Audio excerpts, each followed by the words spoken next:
evening. Welcome to our Tuesday night open house. My name is Jacob Harry. I embraced Islam in 2008. I started studying Islam in 2006.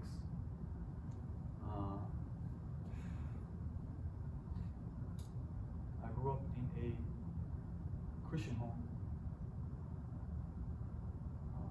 My grandparents were devout Catholics, and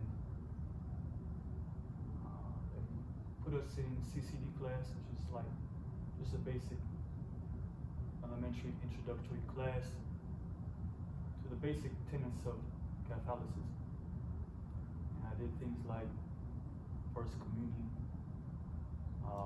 First Reconciliation, and then when we got to the part where they wanted me to tell my secrets to some guy in a long black robe that I don't know. You know, I wasn't so sure about that. So, my mother was a single mother. She raised me and my brother and my sister, and later on, she gave birth to another girl. We're 20 years apart. So my first three siblings were 3 years apart each. And she struggled to raise us on her own. You know, she went to school at MATC. She got her degree in graphic design. And that's not really what she wanted to do. She wanted to be a portrait artist, but she had to put bread on the table. You know, nobody else was going to do it for her. You know, back then, Tommy Thompson was tonight's voting night, right? Everybody vote? Anybody vote? Well, we figured out that Tommy Thompson, he's not going to put bread on our table. You know, we got to go out there, we got to make our own bread, get our own bread. It reminds me of a story about the Little Red Hen. You ever heard the story? You know, the Little Red Hen. She was going around and she asking the other animals on the farm. She said, "Does anyone want to help me bake this bread?" And not I, said the cow. Not I, said the sheep. Not I, said the pig. Not I, said the cow. You heard it, right? You know how it goes. And finally, she went ahead and she kneaded the dough and she let it rise, and then she baked it all by herself. And then, when she was finished, she went around to all the rest of the animals on the farm, and she asked, "Does anybody want to help me eat this bread?" And everybody's like, yeah, we want, let's. And she said, "Not I. Not I," said the Little Red Hen. So that's just how it was. You know, my mom struggled to raise us. You know, three kids as a single mother, and of course we had help along the way. You know, my grandparents were a big assistance. You know, helping lay a foundation. You know, setting a good example. They spent years working for social justice. They work with organizations like the NAACP. They found a UMOS actually on the kitchen table in Racine, you know, United Migrant Opportunity Services. And my grandma said she was at an event once, and she was giving a talk for the NAACP and for the youth chapter. And all of a sudden, two FBI agents come up and drag her off the podium. You know, my grandma, she's a small woman. She's only like maybe 100, and she was only about, she passed away in 2016. May God have mercy on her. And she smoked for 20 years, and then she quit. And when she was about 60, she passed away when she was 82. And then in that whole time, she was fine. And that whole time between 60 and 80, she was fine. And then all of a sudden she retired, and then she went to the doctor, and apparently just kicked in, and her lung collapsed, and they diagnosed her, and then she went into hospice. She passed away, but she only lived 2 more years after she retired. And I was kind of like, I want to be the one who's able to retire my grandparents. They worked so hard. As soon as she got out of the workforce, and she joined the workforce, when she got out of college, she went to MCW over here, Freighter, Medical College in Wisconsin. And she was one of the first women to graduate in her class. And actually, when the school was founded, she was born in 1933. We come from a family of immigrants, just like many other people in America. America is a place of land of opportunity. In the First World War, my great-grandfather, him and his wife, she was from Austria, he was from Yugoslavia. I don't know how they met, but he was from the northern part, closer to what would be now Croatia. And now that's divided into about 3 or 4 states, Croatia, Bosnia, Albania, Serbia. I guess Serbia started it all, I don't know. But yeah, so whatever the politics was, he found his wife, he was only 17 years old, stowaways on a boat, came here and then found themselves in Kansas. And that's where my grandmother was raised. She was 5 years old. She said she used to have to walk to take the bus 5 miles every day to school. And then the bus drop her back off, and she had to walk 5 miles home. Can you imagine that? 1st grade, kindergarten. So we knew struggle. And my grandmother and my grandfather, like I said, they set a good example. They marched in the 60s for civil rights. 16th Street Viaduct, which is Cesar E. Chavez, turns into Cesar E. Chavez. And Father Grappi, my grandmother said, Father Grappi was on her right, and my grandpa was on her left, as they were walking across the 16th Street Viaduct. Anyway, so my mother, she really, I didn't come here to talk all about me. I came here to talk about Islam. So just real quick, just to finish.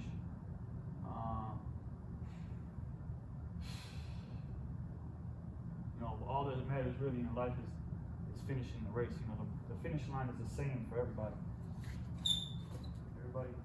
Everybody, the finish line is the same. It doesn't matter. It does.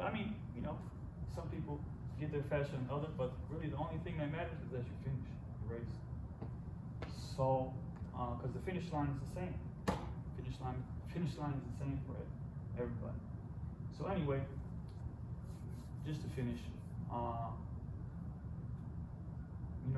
we weren't raised too religious, but I worked hard 5 years, Rocky Rococo's Pizza, $5.15 an hour to $7.50 over the course of 5 years. I found out, it didn't matter how hard I worked on my job. I was still getting paid the same amount. So I actually left corporate America and started a path towards entrepreneurship. I got involved with a company part-time from home, just to make some extra money. And I didn't do too well in school. I actually spent the last 2 years of school doing work study from when I was 15 until I was graduated. I had to stay 6 months later, to graduate from high school. But I walked across the stage in the class of 2005, got my high school diploma. Sometimes I feel like I don't deserve it, but because I worked for it though. I got credit for working because I figured I'm not that smart, but I could work. So that's what I did. And I worked for 5 years, and I saved up all my money, and I bought a house and bought a car and started a family, and I guess life had other plans for me. So, but I started this company part-time from home, and I was amazed because I was making more money part-time from home than I was on my job. 2 weeks on my job, I can make that 1 hour legally. There's not too many places you can do that legally. In America, 1 hour on my job, 1 hour working this new business, took me 2 weeks just to earn them. And so for me, that was just a no-brainer. Anyway, so but I started seeking this pathway to entrepreneurship, and for me, the biggest thing that I got, more than the money, was this concept of personal development that they had us engaged with, as part of our curriculum, our sales force. The founder of the company, Harlan C. Stonecycle, he partnered with a guy named Jeff Olson. And Jeff Olson came from a company called TPN, the People's Network, and they used to have personal development satellites. And Mr. Olson, he said, that when they met for the first time, they were just figuring out how they were both so excited about meeting each other, they were just figuring out how they can help each other. And so they partnered up, and they created one of the largest sales forces in America. And I actually worked with that company for several years, and I invested stock in the company, and then the company went private in 2012, I believe. And they sold all the stock back to the shareholders. And we walked away with a profit. They sold the company for about $500 million, 600 million.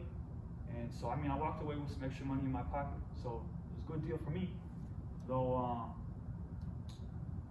through this period of time, I actually, had some trials in my life from the period 2005 to 2008 when I embraced Islam. And through this company, pathway toward personal development, the Prophet Muhammad, peace be upon him, he said that whoever treads the path to seek knowledge, Allah will make it easy for him the path to paradise. And in 2008, I took my declaration of faith at the Milwaukee Islamic Dawah Center. And so here we are, getting ready for Ramadan, which is a month of fasting coming up. We'll get into all of that. But let's start with the articles of faith. The religion of Islam requires acceptance of main articles of faith.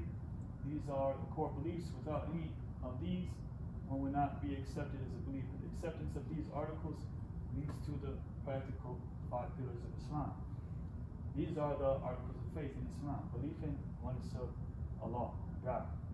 To believe in the existence of God and that He is one, alive and eternal, infinite and mighty, merciful and compassionate, creator and sustainer, generous and kind, and He takes care of the whole universe. And Allah is actually the Arabic word for God. Now, it is the same consonants and roots in the ancient Aramaic and ancient people, which are, from right to left, Aleph, Lam, Ha. And really, it's in the Bible as well. If you ever read the New Testament, it's translated, transliterated when Jesus is said to be on the cross. Elohi, Elohi, Elohi, lama sabachthani, which is translated as, my God, why hast thou forsaken me? Which is actually a psalm from the Old Testament. A lot of people don't know that. I believe it's Psalm 22, and it's a psalm of distress that's in the Old Testament. So when he's saying Elo, Elo, or Elohi, my God, it's the same as in Arabic, Ilahi, Ilahi, just a slight difference in vowels.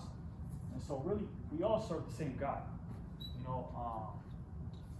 and that's what Islam is. Islam is just a confirmation of the former revelation. And we believe in all the former books, and we'll get into that. But we also believe in angels. The Quran says Allah created angels with wings, 2, 4, 6. And angels are pure and sinless creations of Allah, God, made of nur, light. They worship Allah, God alone, and fulfill and obey His commands. Some of the most well-known amongst the angels are the archangels Jibreel, Gabriel, Mikael, Michael, Israfil, Raphael, and there's also Israel, which is also called Malik al-Maut, or the angel of death. So we believe in all the angels. You probably heard of some of these angels, the Archangel Gabriel, the Archangel Michael, and it's actually believed that the Archangel Gabriel is the one who mediated, who received revelation from Allah, God, the Quran, and directly to the Prophet Muhammad sallallahu alaihi wasallam. Exaltations of God be upon him in peace.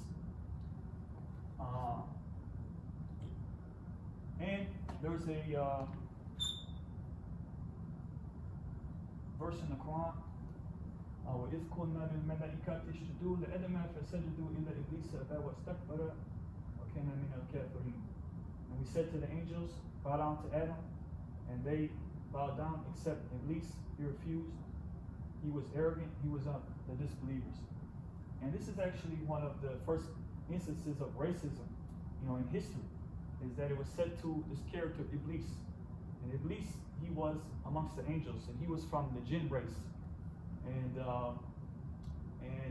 it says in the Quran that he said, I'm better than him. I'm made out of fire, and he's made out of clay.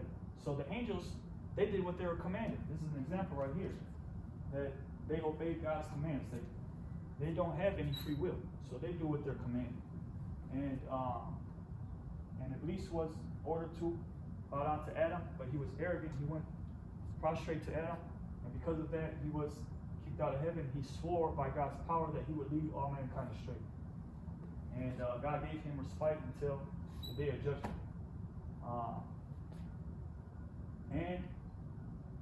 Actually, you may be familiar with that. Some of the stories in the Bible, which brings us to our next portion: belief in revealed scriptures, books sent by God. Muslims believe that all the revelations sent by Almighty Allah, God, to the messengers were true.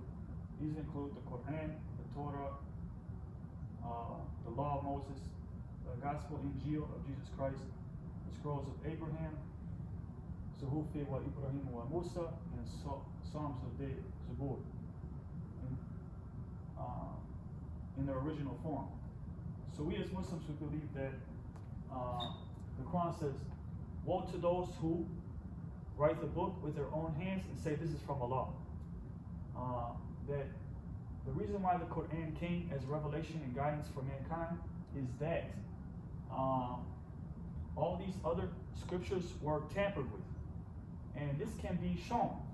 Actually, I read a book called The Historicity of the Bible, and it talks about in this book that